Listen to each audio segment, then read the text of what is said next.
per non aver servito loro alcolici. Un barista di 27 anni di Selvazzano è in gravissime condizioni. All'ospedale i carabinieri hanno arrestato un aggressore mentre il complice è in fuga.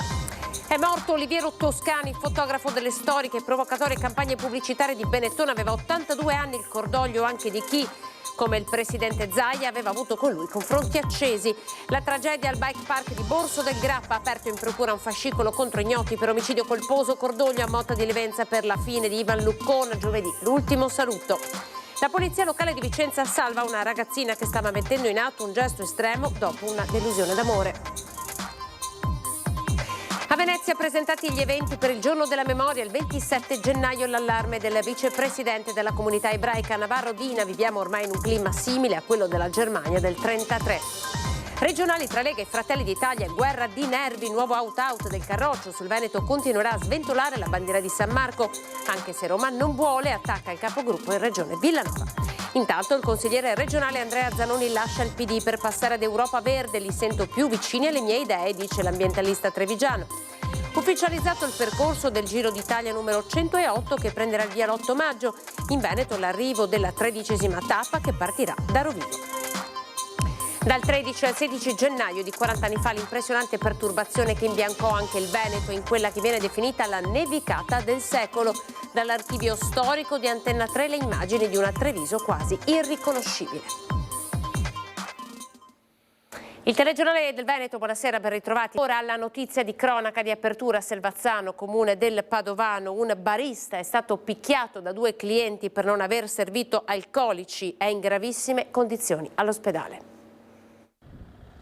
Una raffica di pugni tutti al volto che lo hanno tramortito e fatto cadere a terra sbattendo la testa. Sta lottando tra la vita e la morte il giovane barista cinese aggredito domenica sera all'interno del suo locale in piazza Vittorio Veneto a Tencarola, Selvazzano dentro. Le serrande abbassate, i tavoli riordinati all'esterno, la violenza è scoppiata al bancone del bar, molto probabilmente perché il 27enne si è rifiutato di servire ancora da bere a 2 clienti già ubriachi.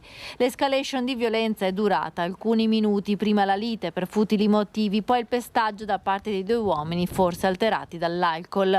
I residenti che abitano sopra il bar hanno sentito le sirene dei carabinieri e dell'ambulanza. Uno di loro stava rientrando a casa e ha visto il trambusto. 2 ragazzini sono venuti ubriachi, hanno chiesto da bere, però erano minorenni.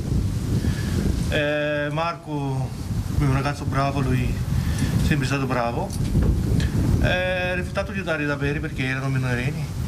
Loro, quello che ho capito dalla signora, hanno preso il ragazzo da botti. Gli aggressori non sono minorenni, sono 2 fratelli moldavi di 32 e 42 anni. Il più giovane è stato bloccato dai carabinieri intervenuto dopo la chiamata dei clienti del locale. L'altro invece è riuscito a scappare ed è ancora ricercato. Il 32enne moldavo è stato tratto in arresto per resistenza pubblica ufficiale e lesioni aggravate. Il 27enne barista gestisce il locale con i genitori ed è la prima volta che accade un episodio simile e in quartiere nessuno si spiega come mai questi 2 balordi siano finiti in quel locale. I 2 non sono di Selvazzano e mai prima di allora erano stati visti in zona.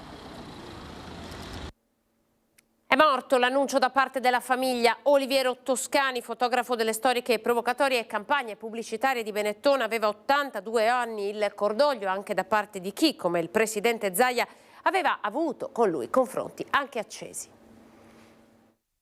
Immaginare costa niente. Sognare costa niente. Non è che voi la sera siete come il jukebox, mettete i soldi, poi sognate cosa hai sognato la mattina, perché quanto hai messo.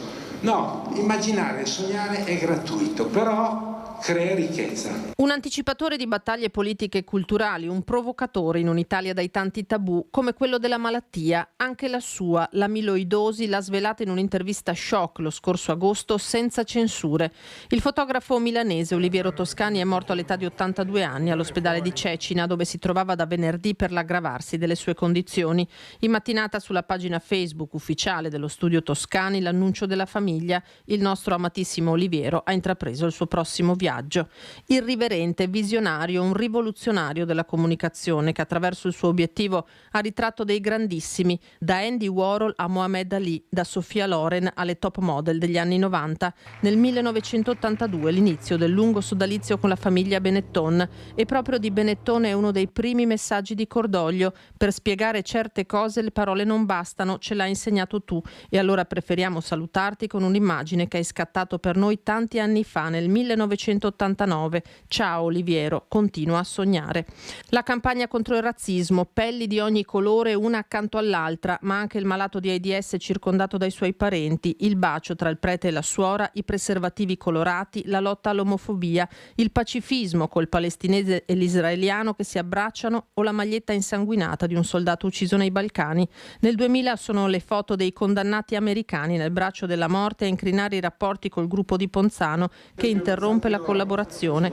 Controverso il legame col Veneto. Nel 2015 alla Zanzara Toscani lo definisce un popolo di ubriaconi.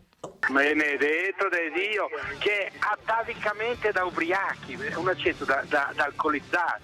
Apriti cielo, la regione minaccia querela e lui si scusa con una lettera in cui di fatto conferma e rincara. A denunciarlo alla fine sono 4 cittadini. In Cassazione nel 2016 la definitiva assoluzione.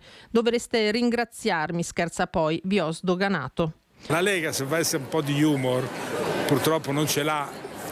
Se avesse un po' di humor mi darebbe la cittadinanza onoraria. Parole che pronuncia a Fabbrica nel 2018, il Centro Internazionale per le Arti e la Ricerca della Comunicazione, nato a Villorba dall'immaginazione sua e di Patron Luciano. Ma nel 2020 è un brutto scivolone del fotografo sulla tragedia del Ponte Morandi a mettere fine al sodalizio. Controverso il personaggio, controverse le reazioni alla sua morte, ma restano centinaia i messaggi di cordoglio, a cominciare dal presidente del Veneto, Luca Zaia. Rendiamo onore, scrive, a una persona geniale, riconoscendone la grande intelligenza come fa un altro leghista, il padovano Roberto Marcato. Con lui ho avuto accesi scambi dialettici, ma ho sempre apprezzato la sua straordinaria vivacità intellettuale e la sua capacità di provocare. È stato sicuramente un rivoluzionario. Fa buon viaggio. Borso del Grappa, la tragedia al bike park, l'intera comunità di Albano, frazione di Motta di Livenza, dove viveva Ivan Luccon, si stringe attorno alla famiglia del 50enne che lascia moglie e 3 figli piccoli. Un fascicolo per omicidio colposo contro ignoti come atto dovuto per chiarire tutti gli aspetti del tragico incidente costato la vita a Ivan Luccon, 50 anni, di Motta di Livenza, caduto mentre eseguiva un salto in sella alla sua bici al bike park Grappa Gravity Games di Borso del Grappa. Casco e bici di Luccon sono stati posti sotto sequestro ed i carabinieri hanno eseguito i rilievi dell'area che l'autorità giudiziaria non ha ritenuto necessario sequestrare. Luccon era socio tesserato della struttura sportiva e stava trascorrendo la giornata festiva assieme alla famiglia. Mentre eseguiva un salto su una delle piste del parco di Evoluzioni Cross, ha perso il controllo della bici ed è caduto battendo violentemente al suolo la schiena. Il trauma purtroppo gli è stato fatale. A Motta di Livenza Luccon era stimato e conosciuto per la professione di parrucchiere, nell'attività proprio sotto casa che aveva rilevato dalla madre. La famiglia è chiusa nel dolore, una famiglia già in passato segnata da gravi lutti. Il papà morì giovane ed il fratello di Ivan, Andrea, pilota dell'aeronautica militare e poi civile, perse la vita nel 2011 precipitando con un ultraleggero. Ivan Luccon lascia la moglie e 3 figli ancora piccoli, una vita molto riservata alla sua, lavoro, famiglia e poi lo sport, la sua grande passione, motocross, kart, windsurf e poi la bici. Nella frazione di Albano amici e conoscenti sono sconvolti dalla tragedia e si stringono alla famiglia. Ci conoscevamo proprio dall'infanzia. La frazione di Albano è parecchio sconvolta, è sotto shock, ma per tutta una serie di cose, per il dispiacere della famiglia, per quello che è successo in passato e perché è una cosa così improvvisa, purtroppo non se l'aspettava nessuno, insomma, anche perché sapevamo che lui era un amante di sport estremi e comunque è sempre stato uno anche molto bravo, premuroso, era scrupoloso. L'ultimo saluto a Ivan Luccon giovedì alle 15 nel Duomo di Motta di Livenza. La Polizia Locale di Vicenza ha salvato una ragazzina che stava mettendo in atto un gesto estremo. Guardate come. È su questa balaustra di fronte alla Roggia Seriola nei giardini Salvi che venerdì pomeriggio una ragazza sedicenne di origine cinese si era affacciata, ha tentato un gesto autolesionistico, se ne sono accorti gli agenti della polizia locale grazie agli occhi di una telecamera posizionata proprio qui davanti. Gli agenti sono arrivati in pochi istanti dal vicino distaccamento Campomarzio che controlla, grazie alle telecamere, le zone più calde della città. Gli agenti monitoravano lo spaccio di stupefacenti ma hanno subito notato la posizione anomala della ragazza. Ed era praticamente rannicchiata ed era veramente strana come posizione, per cui ingrandendo le immagini abbiamo notato che aveva in mano una lavetta e che stava cercando di ferirsi il polso. Il pronto intervento ha evitato che la situazione precipitasse.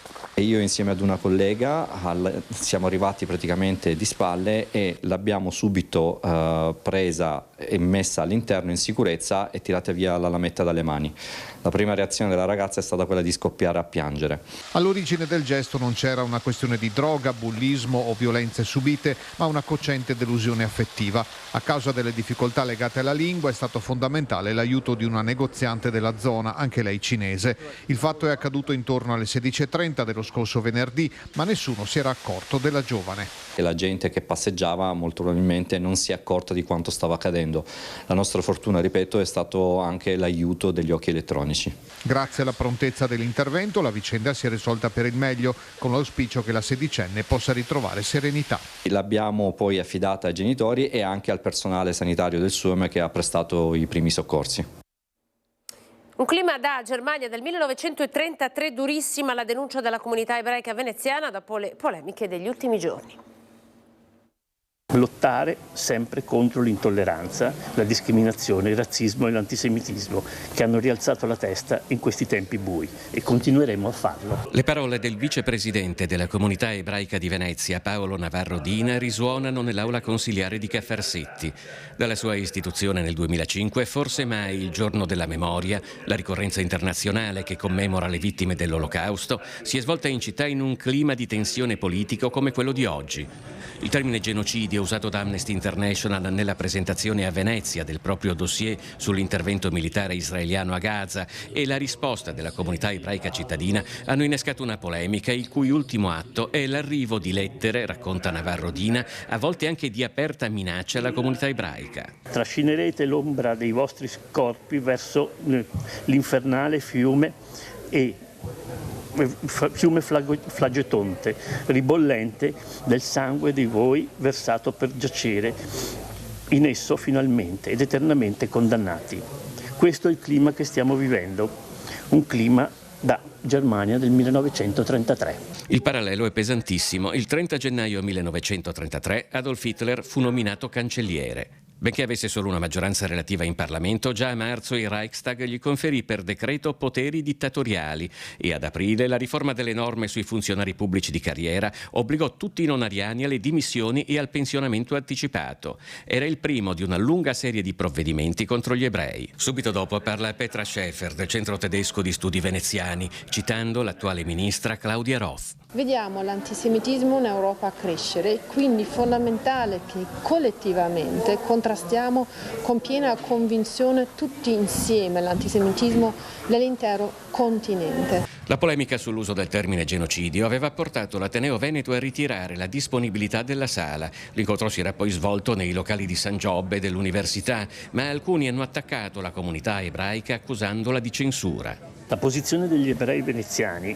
è sempre stata netta, no alla parola genocidio, nessuna censura né sull'incontro, né sulle posizioni espresse da altri. E da quel momento, qui, in questa città, il rincrescimento, la rabbia si è espressa contro la nostra comunità.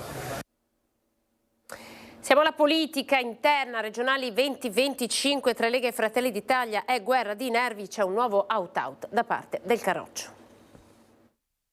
È anche vero che noi vorremmo continuare questo percorso insieme agli alleati che ci sono stati leali in questi anni. Però una cosa deve essere chiara: per la Liga Veneta e per il Veneto decidono i veneti, come un'altra cosa deve essere scolpita nella roccia, che sulla regione Veneto continuerà a sventolare la bandiera di San Marco. I toni restano barricaderi, la tensione elevata tra Lega e Fratelli d'Italia sembra ormai una guerra di nervi, con i primi che paventano apertamente lo strappo di fronte a un candidato governatore non leghista e i secondi che vogliono far pesare i risultati record delle ultime elezioni, politiche prima, europee poi. Di opzione Fratelli d'Italia da considerare aveva parlato la premier Giorgia Meloni in conferenza stampa giovedì scorso, giorno nel quale il Consiglio dei Ministri ha impugnato la legge regionale campana che consentirebbe il terzo mandato a Vincenzo De Luca, uno stop politico di fatto anche allo Zaia Quater, e questo in attesa di una pronuncia della Corte Costituzionale.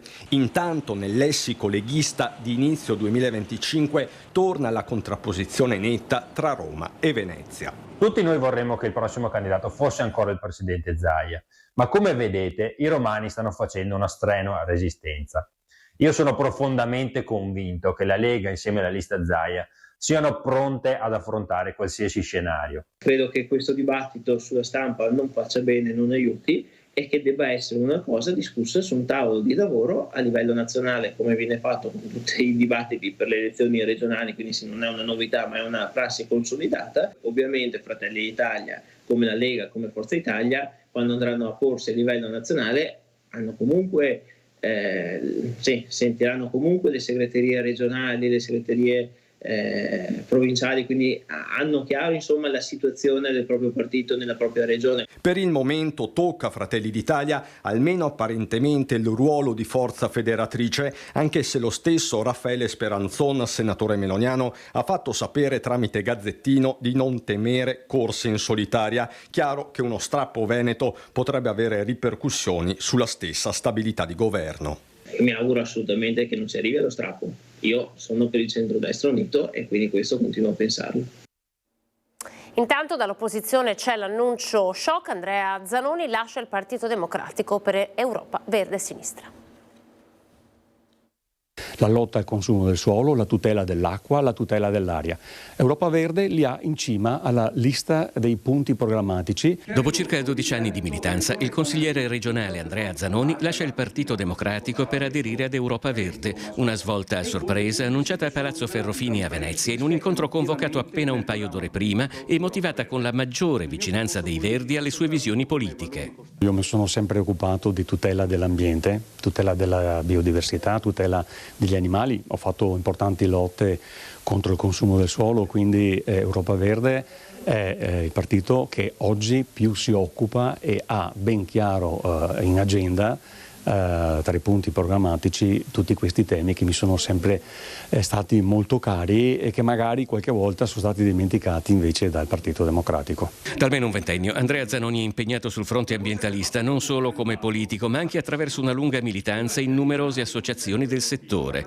Nel PD era entrato nel 2013 dopo aver lasciato l'Italia dei Valori di Antonio Di Pietro, con la quale era stato europarlamentare dal 2011 al 2014. Andrea lo conosciamo da molto tempo, le nostre strade si sono incrociate più di una volta, sono battaglie comuni sul piano culturale e politico e quindi è un valore estremamente importante che rafforza quel progetto ecologista verde. L'ambientalismo determina scelte di sviluppo economico, di politica sociale e sanitaria, di tutela del territorio, anche in Veneto a partire da Venezia. Una reale tutela dell'ambiente laguna e della città storica, al disastro che è stato fatto per costruire una pista da bob, il tema dei PFAS e quindi l'inquinamento così pericoloso e pesante. La scelta di Andrea Zanoni è però anche inevitabilmente destinata a creare polemiche nel centro-sinistra veneto. Nello statuto del Partito Democratico Veneto c'è un limite di 2 mandati per l'elezione dei consiglieri regionali che lei ha raggiunto. Alle prossime elezioni regionali si candiderà coi Verdi?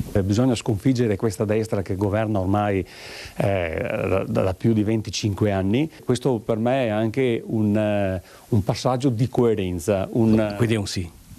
Sì, certamente.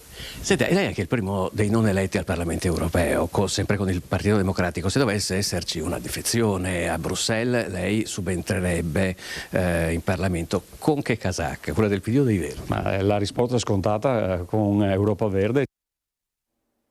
Caso Zanoni, c'è l'attacco del Partito Democratico che parla di opportunismo politico. Siamo davvero sconcertati dalla notizia che abbiamo appreso in conferenza stampa del passaggio di Andrea Zanoni dal Partito Democratico al gruppo di Europa Verde. Prima di tutto per il metodo, abbiamo appreso appunto questa notizia come tutti gli altri in diretta TV, senza che Andrea si curasse di informarci prima. 10 anni di affinità elettive ed elettorali cancellate con una conferenza stampa. Il Partito Democratico regionale, di fronte all'addio di Andrea Zanoni, ha prima strabuzzato gli occhi, poi è passato all'attacco. Vanessa Camani fino a poche ore fa era la capogruppo di Zanoni, ma una spiegazione pare essersela già data e avrebbe poco a che fare con i temi dell'ambiente e della lotta al consumo di suolo, che dice sono prioritari per lo stesso PD. Non pensiamo che su questo ci possano essere date lezioncine da chi per ragioni del tutto personale sceglie di lasciare questo gruppo consigliare e questo partito come fosse un autobus per andarne a prendere un altro in vista delle prossime scadenze elettorali. Nel PD il bene comune conta più delle convenienze personali. L'affondo del segretario regionale Dem, Andrea Martella, che parla di poco rispetto per gli elettori, per i militanti e la struttura del partito. Insomma, quella di Zanoni sarebbe una tattica di riposizionamento e c'è chi tra gli ex colleghi sussurra già come non vi fosse l'intenzione del partito di riconfermare in lista, ma la questione è anche territoriale, con il PD trevigiano che perde il suo unico rappresentante in Consiglio regionale del Veneto. Giovanni Zorzi racconta come Zanoni avesse smentito fino all'ultimo voci di un passaggio con i Verdi. La scelta di Andrea Zanoni lascia una profonda amarezza, visto il rapporto di collaborazione che abbiamo sviluppato in tutti questi anni. Mi sarei aspettato da lui un atteggiamento meno opportunistico e più trasparente. Le battaglie che in questi anni abbiamo intrapreso insieme ad Andrea Zanoni continueranno come sempre, perché l'impegno per quei valori che qualificano la nostra azione e la nostra identità rispetto alla destra sono un patrimonio di una comunità. Siamo allo sport con il Giro d'Italia, è stato ufficializzato il percorso, tra le tappe c'è anche Vicenza. La Corsa Rosa 2025 torna a Vicenza, che sarà sede dell'arrivo della 13ª tappa in partenza da Rovigo venerdì 23 maggio. L'ufficializzazione è arrivata a Roma durante la presentazione del Giro numero 108, alla presenza anche dell'assessore allo sport Leone Zilio. Sarà proprio questa l'unica frazione interamente veneta, dato che le successive Treviso-Nova Gorizia di sabato 24 e la Fiume Veneto-Asiago del giorno successivo transiteranno anche per il Friuli Venezia Giulia, e la piazzola sul Brenta Brentonico di martedì 27 maggio porterà i corridori fra i monti del Trentino. Già altre 18 volte il Giro d'Italia di ciclismo aveva scelto il capoluogo berico, 8 volte per la partenza, 10 per l'arrivo, l'ultima nel 2015 proprio a Monteberico. Come nel Giro del Veneto dello scorso 16 ottobre sarà il circuito finale con la salita verso il santuario a caratterizzare i momenti cruciali per l'assegnazione della vittoria di tappa. Per gli appassionati una giornata tutta da vivere all'insegna del tifo e dello spettacolo lungo le strade della città. In chiusura il Big Snow, il grande freddo di 40 anni fa, ricorderete, dal 13 al 16 gennaio nevicò senza tregua. Nelle immagini la neve che imbiancò a Treviso nel 1985, ripresa dalle nostre telecamere e mandata in onda nei notiziari di Antenna 3. Chiudiamo con la copertina. Grazie per essere stati in nostra compagnia.